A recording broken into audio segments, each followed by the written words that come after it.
ನಮಸ್ಕಾರ ಸ್ನೇಹಿತರೆ, ಗೃಹಲಕ್ಷ್ಮಿ ಯೋಜನೆಯ 20ನೇ ಕಂತಿಗಾಗಿ ಸುಮಾರು 1,22,00,000 ಫಲಾನುಭವಿಗಳು ಕಾಯ್ತಾ ಇದ್ದಾರೆ. ಹೌದು ಸ್ನೇಹಿತರೆ, ಈ ಒಂದು 20ನೇ ಕಂತಿನ ಹಣ ಈ 16 ಜಿಲ್ಲೆಗಳಿಗೆ ಜಮಾ ಆಗ್ತಾ ಇದೆ ಅಂತೆ. ಹಾಗಾದರೆ ಬನ್ನಿ ಈ ಒಂದು ವಿಷಯದ ಕುರಿತಾಗಿ ಸಂಪೂರ್ಣವಾದ ಮಾಹಿತಿಯನ್ನು ತಿಳ್ಕೊಳ್ಬೇಕು. ಯಾಕಂದರೆ ಈ ಒಂದು ಜಿಲ್ಲೆಗಳಲ್ಲಿ ನಿಮ್ಮ ಜಿಲ್ಲೆನೂ ಕೂಡ ಆಗಿದ್ರೆ ನಿಮ್ಮ ಖಾತೆಗಳಿಗೂ ಕೂಡ ಹಣ ಜಮಾ ಆಗುವಂತಹ ಸಾಧ್ಯತೆ ಇರುತ್ತೆ.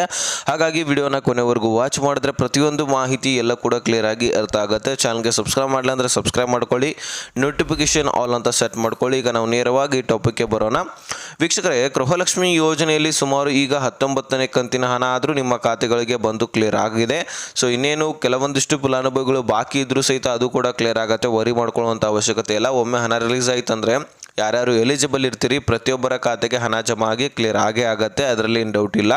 ಇನ್ನು ಹಣ ಜಮಾ ಆಗದೇ ಇರೋರಿಗೆ ಅಂದರೆ ನಾವು ಎಲಿಜಿಬಲ್ ಇದ್ದೀವಿ ಸರ್ ಆದರೂ ಸಹಿತ ನಮಗೆ ಹಣ ಜಮಾ ಆಗಿಲ್ಲ ಅಂತ ಹೇಳ್ಬಿಟ್ಟು ಸಾಕಷ್ಟು ಫಲಾನುಭವಿಗಳು ಕೂಡ ಇನ್ಸ್ಟಾಗ್ರಾಮ್ನಲ್ಲಿ ಮೆಸೇಜ್ ಮಾಡಿದ್ರಿ. ಸೊ ಹಾಗಾಗಿ ಅದರ ಬಗ್ಗೆ ನಾನು ಅಲ್ಲೇ ಡೌಟ್ಸ್ಗಳನ್ನು ಕ್ಲಿಯರ್ ಮಾಡೋದ್ರ ಬದಲಾಗಿ ಒಂದು ವಿಡಿಯೋದ ಮುಖಾಂತರ ಕ್ಲಿಯರಿಟಿ ಕೊಡೋಣ ಅಂತ ಹೇಳ್ಬಿಟ್ಟು ಈ ಒಂದು ವಿಡಿಯೋದಲ್ಲಿ ತಿಳಿಸ್ತಾ ಇದ್ದೀನಿ.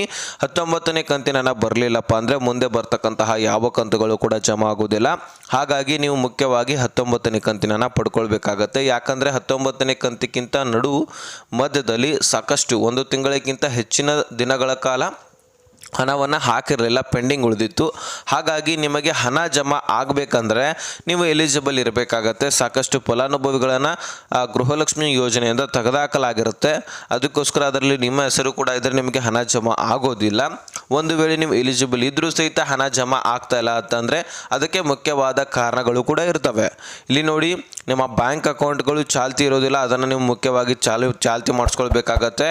ಅಥವಾ ನಿಮ್ಮ ಮುಖ್ಯಸ್ಥೆಯದು ರೇಷನ್ಸ್ ಕಾರ್ಡ್ಗಳಿಗೆ KYC ಆಗಿರೋದಿಲ್ಲ, KYC ಮಾಡಿಸ್ಕೊಳ್ಬೇಕಾಗಿರತ್ತೆ. ಅಥವಾ ನಿಮ್ಮ ರೇಷನ್ಸ್ ಕಾರ್ಡ್ಗಳು BPL ದಿಂದ APLಗೆ ಕನ್ವರ್ಟ್ ಆಗಿದೆಯಾ ಅದನ್ನು ನೀವು ನೋಡ್ಕೊಳ್ಬೇಕಾಗತ್ತೆ. ಇಲ್ಲಿ ನೋಡಿ, ಮುಖ್ಯವಾಗಿ ಇಲ್ಲಿ ಇಷ್ಟೆಲ್ಲ ಒಂದು ಸಾಕಷ್ಟು ರೂಲ್ಸ್ಗಳಲ್ಲಿದ್ದಾವೆ.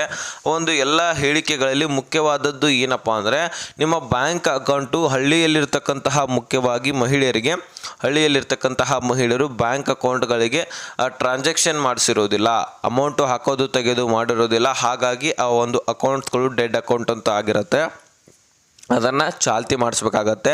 ಅಂದರೆ ಬಹಳ ದಿನಗಳ ಕಾಲ ಅಮೌಂಟ್ ಹಾಕೋದು ತೆಗೆದು ಟ್ರಾನ್ಸಾಕ್ಷನ್ ಮಾಡಿಸ್ಲಿಲ್ಲಪ್ಪ ಅಂದರೆ ಅದನ್ನು ಡೆಡ್ ಅಕೌಂಟು ಯಾರು ಯೂಸ್ ಮಾಡ್ಕೊಳ್ತಾ ಇಲ್ಲ ಅಂತ ಹೇಳ್ಬಿಟ್ಟು ಡೆಡ್ ಅಕೌಂಟ್ ಅಂತ ಬ್ಯಾಂಕ್ನವರು ಮಾಡಿರ್ತಾರೆ. ಅದನ್ನು ನೀವು ಮತ್ತೆ ಓಪನ್ ಮಾಡಿಸ್ಕೊಳ್ಬೇಕಾಗತ್ತೆ. ಆ ರೀತಿ ನೀವು ಮಾಡಿಸ್ಕೊಂಡಿದ್ದೆ ಆದರೆ ನಿಮ್ಮ ಖಾತೆಗಳಿಗೆ ಮತ್ತೆ ಬೇರೆ ಬೇರೆ ಯೋಜನೆಗಳ ಹಣ ಕೂಡ ಜಮಾ ಆಗುತ್ತೆ, ಗೃಹಲಕ್ಷ್ಮಿ ಯೋಜನೆ ಹಣ ಕೂಡ ಜಮಾ ಆಗುತ್ತೆ. ಓಕೆನಾ? ಸೊ ಇಷ್ಟಾದರೆ ಇನ್ನು KYC ಬಗ್ಗೆ ಮುಖ್ಯವಾಗಿ ಇಲ್ಲಿ ಮಾಹಿತಿನ ತಿಳ್ಕೊಳ್ಬೇಕು ನೀವು. KYC ಮುಖ್ಯಸ್ಥೆಯದಷ್ಟೇ ಅಲ್ಲ, ಮನೆಯಲ್ಲಿರ್ತಕ್ಕಂತಹ ಪ್ರತಿಯೊಬ್ಬ ಸದಸ್ಯನದು ಕೂಡ ನೀವು ಮಾಡಿಸ್ಕೊಳ್ಬೇಕು. ಇಲ್ಲಿ ಗೃಹಲಕ್ಷ್ಮಿ ಅಷ್ಟೇ ಮ್ಯಾಟ್ರ್ ಆಗೋದಿಲ್ಲ, ಅನ್ನಭಾಗ್ಯದಲ್ಲಿ ಕೂಡ ನಿಮಗೆ ಅಕ್ಕಿ ಸಿಗ್ತಾ ಇದೆಯಲ್ಲ, ಯಾರ್ದು KYC ಆಗಿರೋದಿಲ್ಲ ಅವರ 10 kg ಅಕ್ಕಿ ನಿಮಗೆ ಸಿಗೋದಿಲ್ಲ. ಯಾರ್ದು KYC ಆಗಿರುತ್ತೆ ಅವ್ರದ್ದು ಮಾತ್ರ ಸಿಗುತ್ತೆ. ಈಗ ಒಬ್ರದ್ದು 5 ಜನ ಇದ್ದೀರಿ ಅಂತ ಅಂದ್ಕೊಳ್ಳಿ, ನಿಮಗೆ 50 kg ಅಕ್ಕಿ ಸಿಗ್ತಾ ಇದೆ. ಅದರಲ್ಲಿ ಒಬ್ರದ್ದು KYC ಆಗಲಿಲ್ಲಪ್ಪ ಅಂದರೆ ನಿಮ್ಮ ಒಂದು 10 kg ಅಕ್ಕಿ ಕ್ಯಾನ್ಸಲ್ ಆಗುತ್ತೆ. ಟೋಟಲಿ 4 kg ಅಕ್ಕಿ ಮಾತ್ರ ಸಿಗುತ್ತೆ. KYC ಯಾರ್ಯಾರ್ದಾಗಿರುತ್ತೆ ಅವ್ರದ್ದು ಅಕ್ಕಿ ಮಾತ್ರ ಸಿಗುತ್ತೆ, ಅದನ್ನು ನೀವು ತಲೆಯಿಟ್ಕೊಳ್ಬೇಕಾಗತ್ತೆ. ಇನ್ನು ಮುಖ್ಯಸ್ಥಿಗೆದೇ KYC ಆಗಲಿಲ್ಲಪ್ಪ ಅಂದರೆ ನಿಮಗೆ ಟೋಟಲಿ ಗೃಹಲಕ್ಷ್ಮಿ ಯೋಜನೆಯ ಹಣ ಆಗಿರಲಿ, ಅನ್ನಭಾಗ್ಯದಲ್ಲಿ ಅಕ್ಕಿ ಆಗಿರಲಿ, ಯಾವ ಒಂದು ಯೋಜನೆಗಳು ಕೂಡ ಸಿಗೋದಿಲ್ಲ. ರೇಷನ್ಸ್ ಕಾರ್ಡ್ಗಳಿಗೆ ಸಂಬಂಧಪಟ್ಟಂತಹ ಓಕೆನಾ, ರೇಷನ್ ಕಾರ್ಡ್ಗಳಿಗೆ ಸಂಬಂಧಪಟ್ಟಂತಹ ಯಾವ ಯೋಜನೆಗಳು ಕೂಡ ಸಿಗೋದಿಲ್ಲ. ಅದಕ್ಕೋಸ್ಕರ KYC ಮಾಡಿಸ್ಕೊಳ್ಳೋದು ಅತಿ ಅವಶ್ಯಕ ಆಗಿದೆ. ಆಧಾರ್ ಕಾರ್ಡ್ಗೆ ಮತ್ತು ರೇಷನ್ಸ್ ಕಾರ್ಡ್ಗಳಿಗೆ ಲಿಂಕ್ ಮಾಡಿಸ್ಕೊಳ್ಬೇಕು. ಪೂರ್ತಿಯಾಗಿ ನಿಮ್ಮ ನ್ಯಾಯಬೆಲೆ ಅಂಗಡಿಯಲ್ಲಿ ಒಂದು KYC ಮಾಡಿಸ್ಕೊಡ್ತಾರೆ. ಅಥವಾ ಗ್ರಾಮವನ್ನು, ಕರ್ನಾಟಕವನ್ನು, ವಾಪಸ್ ಸೇವಾ ಕೇಂದ್ರಗಳಿಗೆ ಹೋಗಿ ಮಾಡಿಸ್ಕೊಳ್ಬೋದು. ಸೊ ನೋಡಿ, ಯಾರು ಕೂಡ ವರಿ ಮಾಡ್ಕೊಳ್ಬೇಡಿ. ನೀವು ಎಲಿಜಿಬಲ್ ಇದ್ದರೆ ಡೆಫಿನೆಟ್ಲಿ ಜಮಾ ಆಗುತ್ತೆ. ಅಷ್ಟಾದರೂ ಜಮಾ ಆಗಲಿಲ್ಲಪ್ಪ ಅಂದರೆ ಈ ಒಂದು ಕಾರಣಗಳಿರ್ತವೆ, ಅದನ್ನು ನೀವು ಸರಿಪಡಿಸ್ಕೊಳ್ಬೋದು. ಇಷ್ಟು ನಿಮಗೆ ಕ್ಲಿಯರಿಟಿ ಸಿಕ್ಕಿದೆ ಅಂತ ಅಂದ್ಕೊಳ್ತೀನಿ. ಇನ್ನು ಈ 16 ಜಿಲ್ಲೆಗಳನ್ನು ನಾವು ತಿಳಿದುಕೊಳ್ಳೋದಾದರೆ ಇಲ್ಲಿ ನೋಡಿ, ಕಲಬುರಗಿ, ಇಲ್ಲಿ ಬಳ್ಳಾರಿ, ಹಾಸನ, ವಿಜಯನಗರ, ಬೆಂಗಳೂರು ನಗರ, ಬೆಂಗಳೂರು ಗ್ರಾಮಾಂತರ, ಕೋಲಾರ, ಕೊಡಗು, ಹಾವೇರಿ, ಮಂಡ್ಯ, ಚಿಕ್ಕಮಗಳೂರು, ಚಿಕ್ಕಬಳ್ಳಾಪುರ ಈ ಒಂದು ಜಿಲ್ಲೆಗಳಿಗೆ ಹಣ ಜಮಾ ಆಗ್ತಾ ಇರ್ತಕ್ಕಂಥದ್ದು. ಈ ಒಂದು ಜಿಲ್ಲೆಗಳಲ್ಲಿ ನಿಮ್ಮ ಜಿಲ್ಲೆನೂ ಕೂಡ ಆಗಿದ್ರೆ ಡೆಫಿನೆಟ್ಲಿ ನಿಮ್ಮ ಖಾತೆಗಳಿಗೂ ಕೂಡ ಹಣ ಬರುತ್ತೆ. ಈಗಾಗಲೇ ಟ್ರಯಲ್ ಕೂಡ ಮಾಡಲಾಗಿದೆ, ಯಾರು ಕೂಡ ವರಿ ಮಾಡ್ಕೊಳ್ಬೇಡಿ. ನಿಮ್ಮ ಖಾತೆಗಳಿಗೆ 20ನೇ ಕಂತಿನ ಹಣ ಜಮಾ ಆಗ್ತಾ ಇದೆ. ತದನಂತರ 21ನೇ ಕಂತಿನ ಹಣ ಕೂಡ ರಿಲೀಸ್ ಆಗುತ್ತೆ. ಸೊ ಸದ್ಯಕ್ಕೆ 20ನೇ ಕಂತಿನ ಹಣ ಮಾತ್ರ ನಿಮ್ಮ ಖಾತೆಗಳಿಗೆ ಬರ್ತಾ ಇದೆ.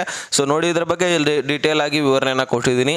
ಅರ್ಥ ಆಗಿದೆ ಅಂತ ಅಂದ್ಕೊಳ್ತೀನಿ. ಇನ್ನೇನೇ ಡೌಟ್ಸ್ ಇದ್ರೂ ಸಹಿತ ಡಿಸ್ಕ್ರಿಪ್ಷನಲ್ಲಿ ಇನ್ಸ್ಟಾಗ್ರಾಮ್ ಲಿಂಕ್ ಇರುತ್ತೆ, ಅಲ್ಲಿಂದ ನನಗೆ ಮೆಸೇಜ್ ಮಾಡಿ ರಿಪ್ಲೈ ಕೊಡ್ತೀನಿ. ಇಷ್ಟು ಅಪ್ಡೇಟ್ ಸಿಕ್ಕಿದ್ರೆ ನೆಕ್ಸ್ಟ್ ಮಾಹಿತಿ ಒಂದಿಗೆ ಸಿಗೋಣ. ಅಲ್ಲಿ ತನಕ ಬಾಯ್ ಫ್ರೆಂಡ್ಸ್.